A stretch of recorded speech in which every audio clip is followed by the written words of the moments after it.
Assalamualaikum warahmatullahi wabarakatuh. Selamat pagi semuanya. Di sini kita akan belajar tentang pemeriksaan fisik pada hewan ternak. Baik Ibu Dokter, apa saja persiapan yang perlu dilakukan sebelum kita melakukan pemeriksaan fisik pada hewan ternak? Oke, baik, terima kasih. Jadi sebelum kita melakukan pemeriksaan fisik, ada baiknya kita memakai APD dulu, alat pelindung diri. Jadi mulai dari masker, hand glove atau sarung tangan, lalu kita juga harus memakai sepatu boots untuk menjaga karena kita bekerja di kandang, jadinya biar tidak terjadi kecelakaan kerja. Lalu selanjutnya kita juga harus mempersiapkan alat yang akan kita pakai untuk melakukan pemeriksaan fisik. Di antaranya ada stetoskop, ada termometer digital, ada timbangan digital atau rollometer, lalu ada juga kapas dan alkohol. Oke, selanjutnya kegiatan apa saja yang perlu kita lakukan, Bu Dokter?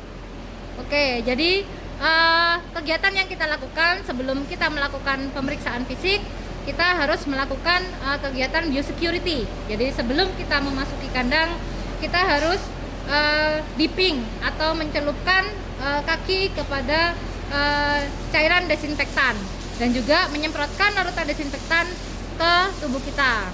Agar apa? Jadi agar kita yang dari luar kandang tidak membawa penyakit ke dalam kandang, ataupun sebaliknya dari dalam kandang nanti kita tidak akan membawa penyakit keluar kandang.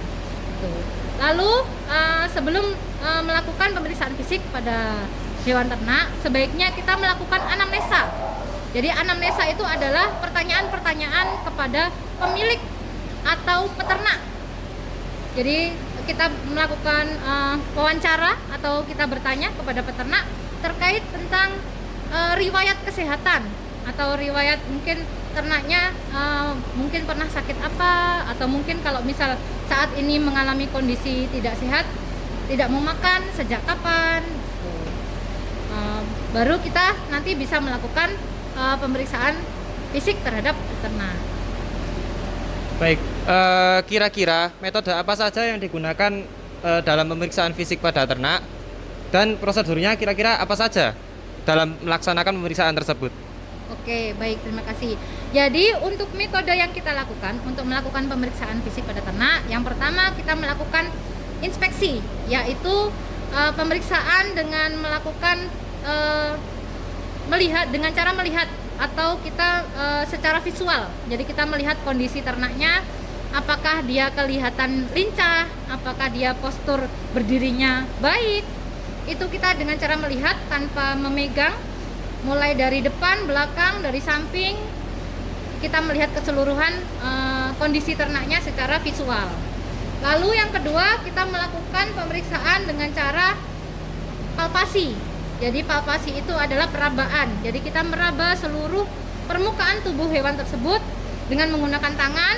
Kita meraba kulitnya, mungkin nanti di kulitnya itu mungkin kita menemukan ektoparasit, atau mungkin nanti rambutnya ada kerontokan. Itu kita bisa menemukan dengan metode palpasi ini. Mungkin nanti juga ada benjolannya itu keras ataukah lembek. Itu kan kalau hanya dilihat dari melihat kan tidak bisa, jadi harus dipalpasi atau diraba. Lalu yang ketiga adalah dengan cara pemeriksaan perkusi. Jadi perkusi itu adalah diketuk atau dipukul. Itu dengan cara mengetuk. Biasanya kita ini untuk mengecek kondisi sapinya apakah kembung ataukah tidak. Jadi kita bisa mengetuk daerah perutnya, dari daerah rumen, jadi perut sebelah kiri. Itu kita ketuk apakah dia kembung atau tidak. Lalu selanjutnya yang terakhir yaitu metode auskultasi, yaitu pemeriksaan dengan cara mendengarkan dengan alat bantu yang namanya stetoskop. Jadi dengan alat bantu ini kita bisa mendengarkan suara jantung, denyut jantung, suara pernafasan, dan juga suara pencernaan, baik itu suara rumen maupun gerak peristaltik usus. Tuh ya, itu caranya dengan cara memakai stetoskop ujungnya, dan ujungnya bisa kita tempelkan di bagian tubuh yang akan kita periksa. Tuh. Lalu untuk langkah selanjutnya yaitu pemeriksaan berat badan. Jadi sebelum kita melakukan pemeriksaan fisik, kita harus tahu berat badan sapi.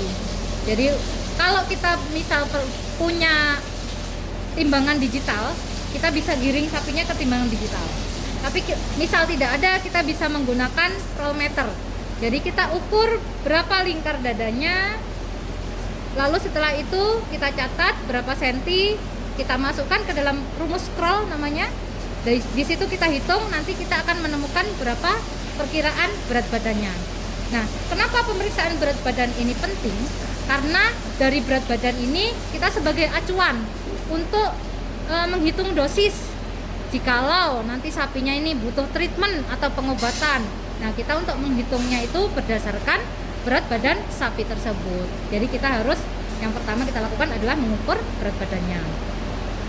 Lalu selanjutnya kita juga bisa melakukan pengecekan atau pengukuran suhu tubuh atau temperatur dengan cara kita menggunakan alat yang namanya termometer digital. Yang pertama kita lakukan adalah kita mengkalibrasi atau menyalakan termometer ini sampai dia 0 dan siap digunakan. Lalu kita masukkan ke dalam rektum, lalu kita tunggu beberapa saat sampai dia berbunyi. Nah, setelah berbunyi kita bisa lihat di dalam termometer tersebut berapa angka yang keluar. Nah, untuk normalnya sapi perah dewasa itu suhu tubuhnya sekitar 37,5 derajat Celcius sampai 38,5 derajat Celcius. Jadi misal di bawah 37,5 berarti dia mengalami hipotermi atau kedinginan. Nah, jika di atas 38,5, 39, 40 mungkin ya, nanti itu berarti dia mengalami demam atau suhu tubuhnya naik tuh. Nah, ini juga bisa dikarenakan bisa disebabkan oleh berbagai macam penyebab ya. Salah satunya bisa juga dia indikasi sakit tuh, atau mungkin kelelahan, atau mungkin setelah exercise atau kegiatan fisik yang melelahkan. Lalu selanjutnya kita juga harus mengukur frekuensi nafas. Jadi untuk pemeriksaan frekuensi pernapasan pada sapi kita bisa melakukan dengan cara meletakkan punggung tangan kita ini di depan moncong atau hidung sapi. Jadi kita letakkan tangan di depan sapi, nanti kita hitung berapa kali per menit. Jadi normalnya untuk pernapasan sapi itu sekitar 15 sampai 35 kali per menit. Selanjutnya kita juga harus melakukan pemeriksaan pulsus atau denyut nadi. Nah, untuk denyut nadi ini kita bisa memeriksa dengan cara mendengarkan langsung dari denyut jantungnya. Dengan pakai stetoskop tadi kita melakukan auskultasi pada jantung untuk mendengarkan denyut jantungnya. Nah, kita posisikan stetoskop ini di jantung sapi. Jadi jantung sapi itu posisinya berada di dada sebelah kiri, lebih tepatnya di bagian dalam kaki depan sebelah kiri. Kita posisikan di situ, kita cari suara denyut jantung yang stabil itu kita hitung. Jadi nanti normalnya dia per menit itu sekitar 40 sampai 60 kali denyut per menit. Kalau misal kita tidak punya stetoskop bagaimana, Dok? Nah, untuk peternak-peternak di rumah yang mungkin tidak ada stetoskop juga bisa menghitung ini di pangkal ekor. Jadi di pangkal ekor sapi itu ada arteri coccygales. Kita letakkan tangan kita di bawah ekornya, lalu kita raba sampai kita menemukan denyut dari arteri coccygales. Nah, dari situ kalau sudah menemukan kita hitung jumlahnya sama sekitar 40 sampai 60 kali denyut per menit. Itu kurang lebih untuk pemeriksaan tanda vital pada pemeriksaan kesehatan atau pemeriksaan fisik pada sapi, kurang lebih itu. Baiklah sobat-sobat SMK, terima kasih Bu Dokter atas penjelasannya. Baik, sama-sama, semoga sedikit penjelasan saya bisa bermanfaat buat kita semua. SMK bisa, SMK hebat, SMK bisa hebat. Dadi banggane wong tuwa.